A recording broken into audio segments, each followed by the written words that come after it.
Grundeinkommen, reden wir drüber. Eine Sendung von und mit Paul Ettel und Roswitha Minardi von Verein Das Grundeinkommen.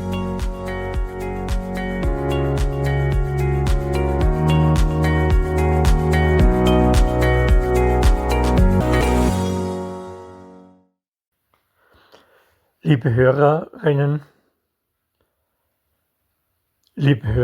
und Hörer, liebe Hörerinnen und Hörer unseres Podcasts Grundeinkommen, reden wir drüber, beziehungsweise der Radiosendung in den freien Radios. Wir haben ja in den letzten Sendungen schon gesprochen über das Fest, das Ende September stattgefunden hat, anlässlich des 15-jährigen Jubiläums des ersten Grundeinkommenskongresses im deutschsprachigen Bereich. Wir haben in den letzten Sendungen ja schon die Beiträge gebracht von Margit Appel, Ronald Plaschke, Markus Hertl und Melina Klaus. Und heute hören wir den Gastvortrag von Guy Standings. Guy Standings ist Wirtschaftsprofessor an der Universität in London und einer der Mitbegründer des internationalen Grundeinkommensnetzwerks BIEN. Er hat auch sehr viele internationale Kontakte und hat dann auch in seinem Referat darüber berichtet.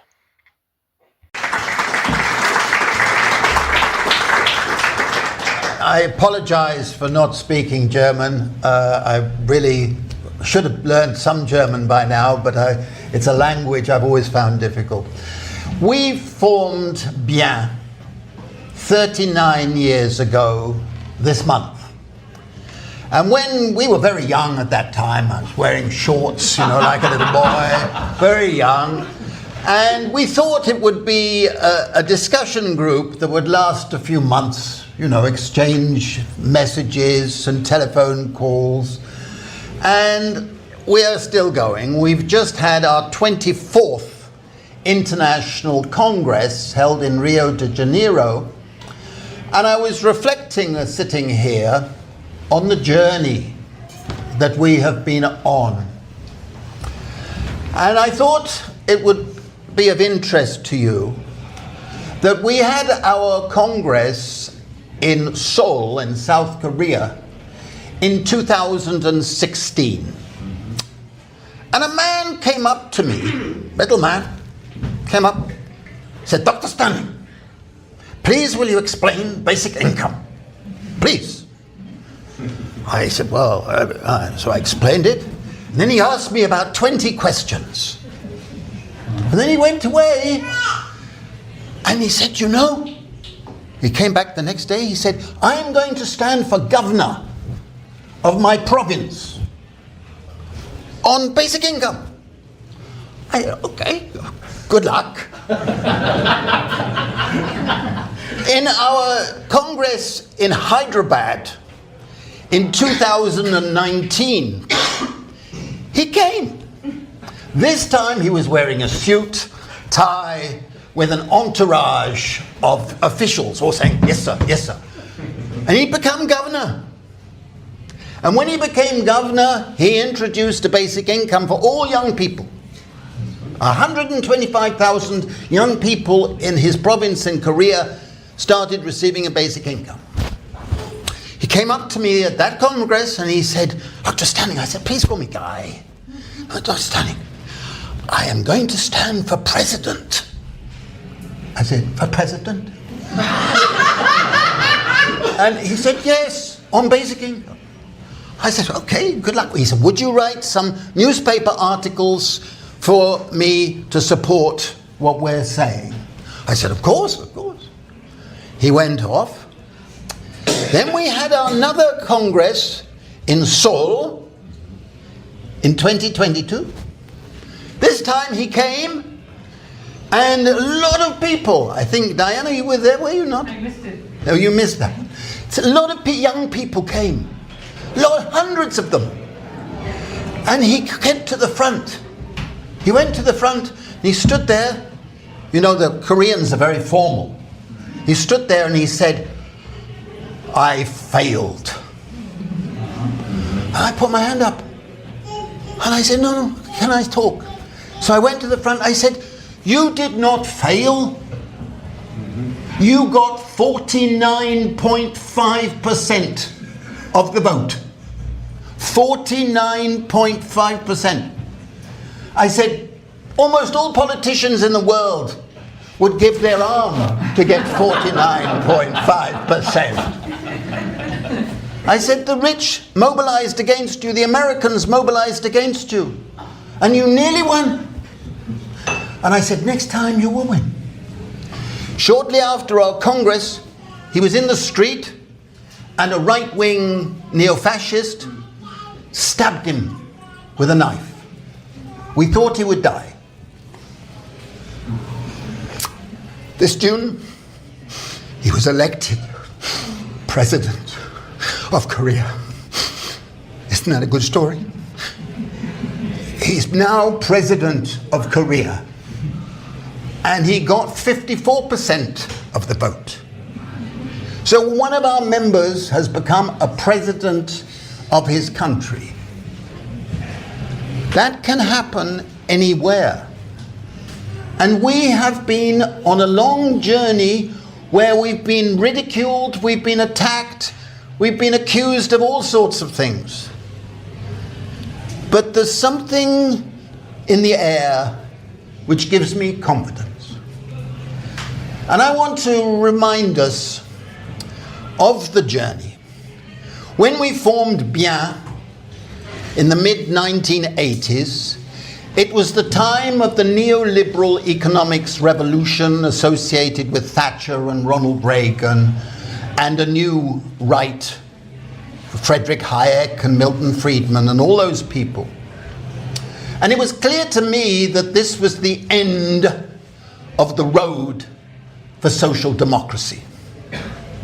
Social democracy and state communism did not have the answers for the time. And actually, since that time, one of the biggest obstacles we have had on the journey are the social democrats, the laborists, the people who want everybody to be in jobs, jobs, jobs. Everybody be in jobs. Whereas throughout history, humanity has been struggling to avoid being in jobs for over 2,000 years. But what happened in the 1990s was that capitalism changed to what I've called in my books rentier capitalism. I don't know if that can be translated into German, but the essence of rentier capitalism is that more and more of the income, wealth, and power goes to the owners of property. Physical property, financial property, and intellectual property. And less of the income all over the world is going to those who perform labor and work. Now, as that happened, one could see the growth of insecurities. Millions and millions of people started to suffer from existential insecurity, an incapacity to feel in control of their lives, an incapacity to feel mentally stable, an incapacity to look to tomorrow with confidence. And in my books, I analyzed how the new global class structure was taking shape. And I would remind all of us, you cannot understand the need for basic income without class analysis. Please remember that. Now, the class structure that emerged under rentier capitalism has produced a dystopia which is genuinely frightening. What happened was a plutocracy started to form, the Elon Musks and the other types, underneath an elite serving them, getting rent but serving them, a shrinking salariat with full-time employment and salaries and pensions and things like that, shrinking, The old proletariat disappearing and the precariat evolving.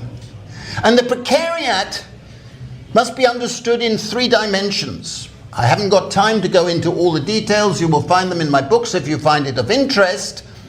But essentially, if you're in the precariat today, you are living a life of unstable labor, having to do a lot of work that is not recognized as work, having to do a lot of work for the state, having to accept that you have a level of education above the level of labor you will get in those jobs. And second, you have volatile money income, no wage benefits, no non-wage benefits, and you're living permanently on the edge of unsustainable debt. One mistake, one illness, one accident, and you could be like the bag lady with all your belongings in 2 paper bags in the street. Millions of people today are living with that nightmare every day. And we haven't come to terms with the need to rectify that situation. But the precariat, as I wrote in 2011, is split into 3 groups. And on page 1 of my book on the precariat of 2011, I said, unless progressive forces understand the needs and aspirations of the precariat, we will see the emergence of a political monster. Those were the exact words I used, political monster. And in 2016, I received an email saying the Bilderberg Group wishes you to come and address it in secret. I said, this must be a leftist friend of mine joking, teasing me, pulling my leg. Because those of you who don't know, the Bilderberg Group is the elite, far-right, right people, wealthy elites of the world. So I took no notice. 2 days later, they called me at my home when I was in the kitchen. And they said, no, we want you to come to Bremen.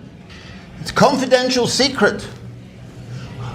I consulted all my progressive friends. I may have consulted Klaus, I don't remember. So they all said, you've got to go. You've got to go.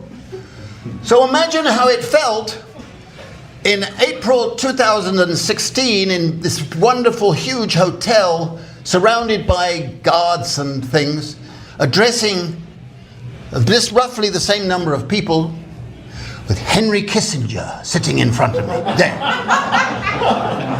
with the head of the CIA, with several prime ministers, with the head of Google, the head of the World Bank, and Senator Lindsey Graham and Peter Thiel, with whom I sat next to in the 3 days. Peter Thiel was the main funder of Donald Trump. He was the billionaire funding Donald Trump. His protege was a certain man called J.D. Vance. You know about him. And I spent 3 days talking with this Peter Thiel. And I realized, excuse me if I use French, the bastards understood the precariat better than the left. Because they understood that the part of the precariat I call the atavists, the less educated, who are falling out of the old proletariat, falling out of old working class communities, you could play on their fears and their anger and promise to bring back yesterday, MAGA, and the equivalents around Europe. They understood that. Whereas the left has not understood that it has to appeal to the progressives in the precariat, the educated, young, the women who have no future. Where is the left? Where is the left promising a vision of a future good society where we live better, We have a slow time movement. We have education. We have commoning. We work on our care. All of these things are absent from the old social democrats who want us to be in our jobs. Jobs. Jobs. And so we have a situation where we have the emergence of what I'm saying in my new work, and I've got an advanced copy of it. There's no one more boring than when they've just written a book. But I'm talking about the growth of a plutarchy. This is the first time in history, in the United States, but not only in the United States, where a plutarchy is the government. A plutarchy is the rule by the super wealthy in the interests of the super wealthy. But in order to gain power, they have had to appeal to the activists in the precariat. And they've been doing that very well. Farage is doing it, Orban is doing it, your people doing it, the AfD is doing it, Meloni is doing it, Marine Le Pen is doing it. And they have come to power, but don't underestimate them. The one thing they hate is democracy. And the interesting thing is, this Peter Thiel wrote an article saying that freedom is incompatible with democracy. What he means by freedom is freedom to make a lot of money, freedom to be powerful. And a new thing, which I'm sort of analysing, and many of you, I hope, would find it of interest, is that at the moment, the far right, the plutocrats, are waging a war on empathy. Empathy is the foundational principle of humanity. It's the ability to put yourself in the shoes of someone else, feel their suffering, understand their point. You may not agree with them, but to be able to understand, to be aware. And this lack of respect for empathy has been called by the late Charlie Kirk. He said, it is a man-made, modern, dangerous phenomenon, empathy. Caring for other people is apparently dangerous. And you say, now wait, what is this? And I've been reading all what they've been saying, the Peter Thiels, the Elon Musks, the various others, the Trumps, the various people. And basically what they are doing is a new form of eugenics. They're eugenicists. And why they are eugenicists is that they nurture a phenomenon which nobody so far has analysed enough. And the Greek word for it was aporophobia. Aporophobia is hatred of those without resources. Not just a hatred of the poor, but a hatred of those without the resources to live a life of dignity. They genuinely hate them because they can demonize them and say, look, your insecurities are due to them, the enemies, the illegals, the undocumented, the welfare claimants, the women with disabilities, etc., etc., etc., Muslims. And we, on the left, have not yet had a coherent response to this phenomenon of aporophobia. It's not xenophobia. Xenophobia is you hate all foreigners. Oh no, if you're rich, you're not a foreigner anywhere. You're not a foreigner anywhere. Oh, come in, we give you a gold card or whatever. But if you have no resources, you are a denizen, not a citizen ever. And we have a multiple sense of denizenship instead of citizenship. I heard one of the earlier speakers talking about different layers of people, and they're absolutely right. What we are seeing is a deliberate, systematic division of society into those who have rights, and those who have some rights but not many rights, and those who have no rights at all. Now, into this vacuum, we have to recalibrate what we're promising with basic income. I've always argued that basic income is not a standalone policy. It must be seen as part of a coherent strategy of transformation, transforming the type of society we want our children and grandchildren to be growing up in.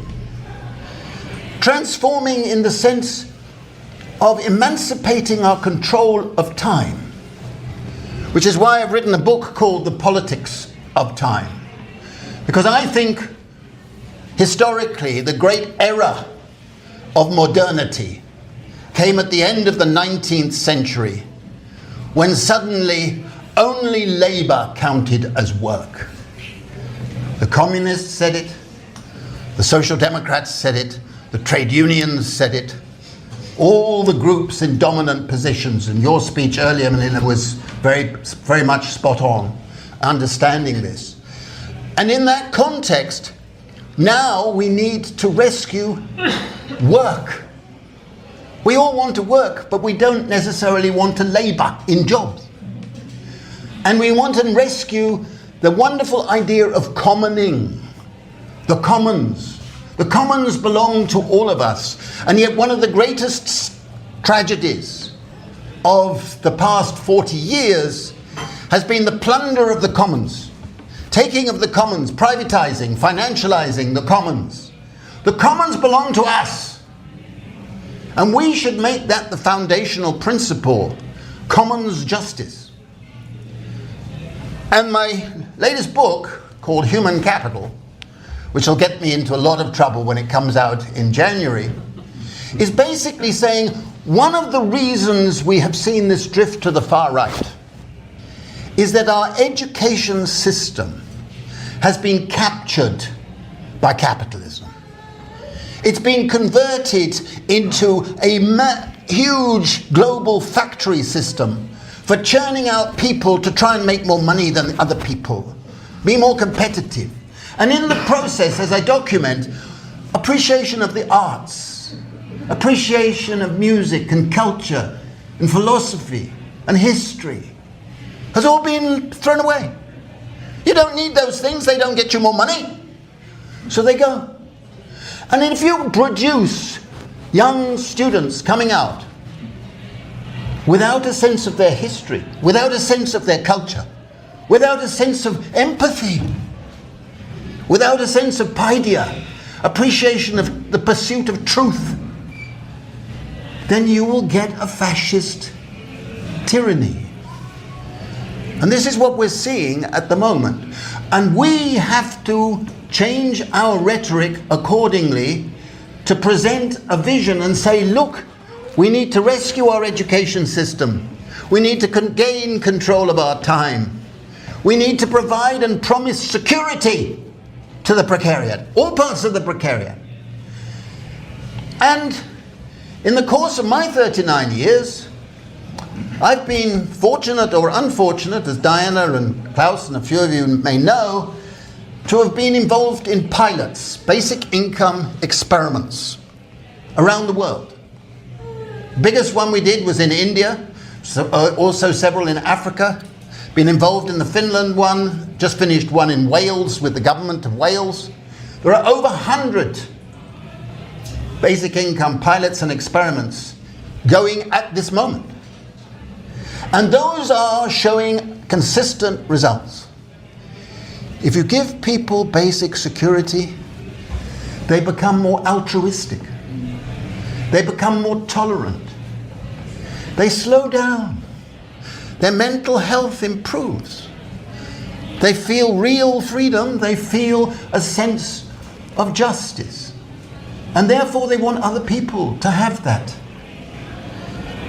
If you provide people with basic income, in a sense, they become better people. Now we're seeing the results. I can give you catalog commitments on the data. We've seen that. But the challenge today is political. We must defeat the Plutarchy. We must take them on and defy their disgusting rhetoric, disgusting actions. We must expose them. We must not do what people like Keir Starmer is doing, going along with it and saying, all right, we'll do this. Their basic surrender. They're surrendering to this far-right ideology.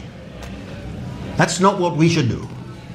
And I believe there are thousands and millions of people out there waiting for that message. I'm very privileged, if you like.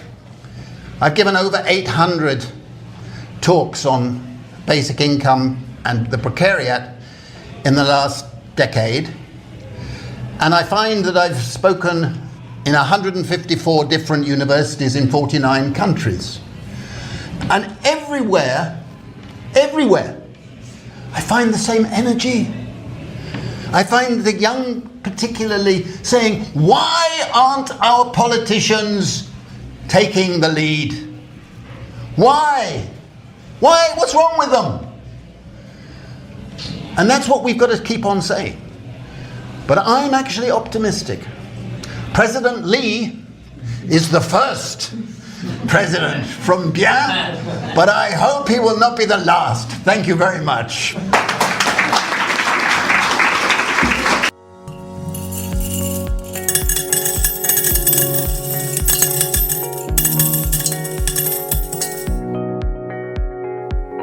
Grundeinkommen, reden wir drüber. Eine Sendung von und mit Paul Ettel und Roswitha Minardi vom Verein Das Grundeinkommen.